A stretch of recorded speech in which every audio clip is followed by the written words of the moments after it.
now, those words they hurt me. You'd found out what made me angry, then use it to your ability. Now you're trying to avoid me. You're the big problem here, a bully to many for so many years. Now shut your mouth, close your ears. Never learned your lesson and nobody cares. That's what you're here for, here to make me miserable. I know you get joy out of it. You hurt me but call me the same names again. You know I never let go, and that's so unforgivable. I know you ruined my childhood. You hurt me and do it all over again.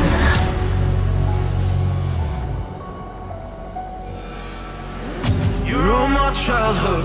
You hurt me and do it all over again.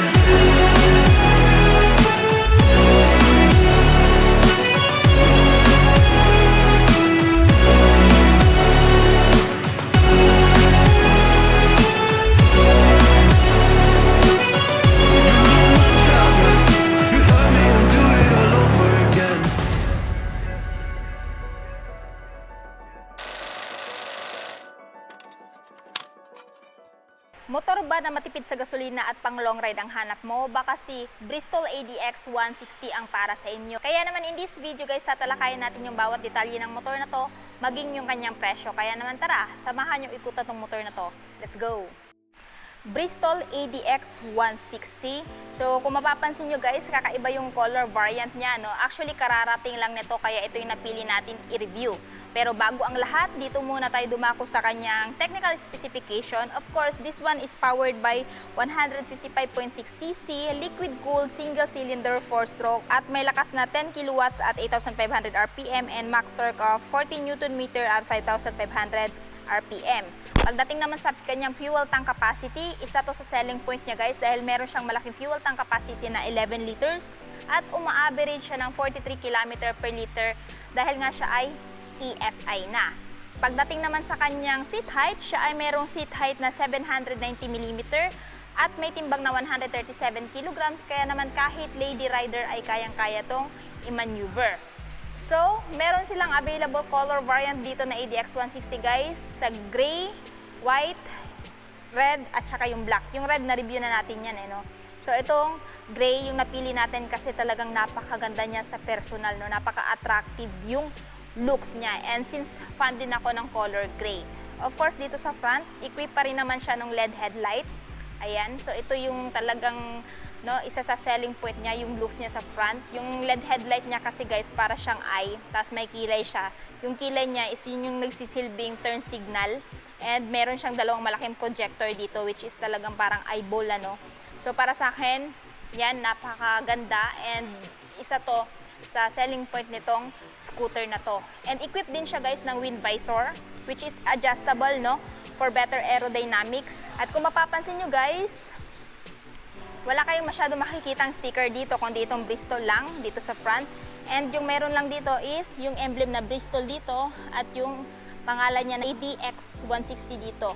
So yun yung nagpapa-premium dito sa motor na to. Ayan. So color combination nga pa lang niya is glossy gray at saka silver, tapos matte black banda dito sa may paanan. So aside sa kanyang LED headlight, dito naman sa baba tayo, ginamitan pa rin siya ng inverted telescopic fork suspension, which is napakaganda ng play, lalong-lalo na sa off-road. Since ito ay dual sports yung tire niya, pwede siya sa off-road at on-roads condition, no? Sa malulubak na lugar or sa spalto. Pwedeng-pwede siya. Maganda yung play ng gulong niya. And kung mapapansin nyo guys, naka-rim siya, no? Ayan. Tapos naka-single disc with ABS, anti-lock braking system. So yung function nun, if ever mag-high speed ka, magsa-sudden brake ka, mape-prevent na yung paglalak ng wheel ninyo. In that way, makakaiwas kayo sa disgrasya. Tapos, single disc yung ginamit na may pagka-wavy, dual pot, piston brake calip. At meron siyang tire size na 110 by 80 by 14. At yung brand ng tire niya is CST. So, makakaasa kang dekalidad po yung gulong na ginamit dito kay ADX 160. Pagdating dito, ito po yung fairings niya guys. Matte black dito. Tapos dito may design na parang honeycomb. Ayan. No? So, nabagay sa itsura niya. So, overall structure ng motor na to. So, dito naman tayo bandang gilid. Check natin. Ganon din yung design, walang sticker kundi emblem lang na Bristol at ADX. So dito tayo dumako sa kanyang handlebar. So equip po siya ng naked handlebar which is silver yung kulay. Yung mga buttons meron dito or switches sa right side is, ayan, meron siyang stop and start system. So gamit na gamit to guys para makatipid kayo sa gasolina. Pag naka-activate kasi to, 3 to 5 seconds na hindi tumatakbo tong motor na to, mag-off yung makina niya and that way mas makakatipid kayo ng gasolina. So ayan, tapos meron siyang patayan ng ilaw dito, electric start. Tapos dito mayroong hazard button. Ayan, high beam, low beam, turn signal switch, horn. Tapos, pagdating dito, naka-fully digital instrument panel na siya, pero hindi natin makita yung information kasi ina-activate lang nila to once ma-purchase na, no? Pero lahat naman ng information is nandito na. Pagdating naman dito, guys, siya po ay equipped na ng keyless system. So, nandito yung bukasan ng fuel. Tapos, yung seat nandito. Sa seat naman, meron siyang capacity na 30 liters. Ayan, buksan pala. So, marami-rami na po kayong mailalagay dito, no, ng mga gamit nyo. Pero kung hindi pa rin naman po kayo satisfied sa 30 liters niya na under seat, pwede naman po kayong magpalagay dito ng top box. Dahil yung kinaganda din dito kay Bristol ADX 160, meron na siyang built-in na bracket para sa top box. Isa din to sa selling point niya. Pagdating naman sa seat cushion, generous at nakatutone na din. Iba yung design dito ng kanyang seat cover at iba din dito. Pagdating dito, meron siyang option for cruising style at saka sitting upright position. So if ever nangawit ka na sa long ride mo dahil ginamit mo to pang Philippine loop, pwede mong iunat yung paa mo dyan. So in that way, mas makaka-relax ka. And pansin ko lang din, aside dito sa matte black na side fairings guys, meron siyang honeycomb na design dito na side fairings. At saka dito, carbon matte fiber. Ayan. So, napaka-astig at saka napakaganda tingnan, no, sa personal. Tapos dito, ayan, yung apakan ng driver is naka-rubberized na din. No? Tapos nandito yung apakan ng angkas. And may harang na din yung parang radiator niya dito, guys. No? Ito yung tambucho niya. Meron na ding guard para hindi mapasok yung angkas mo. Plastic. Tapos silver yung kulay dito, tapos matte black naman dito.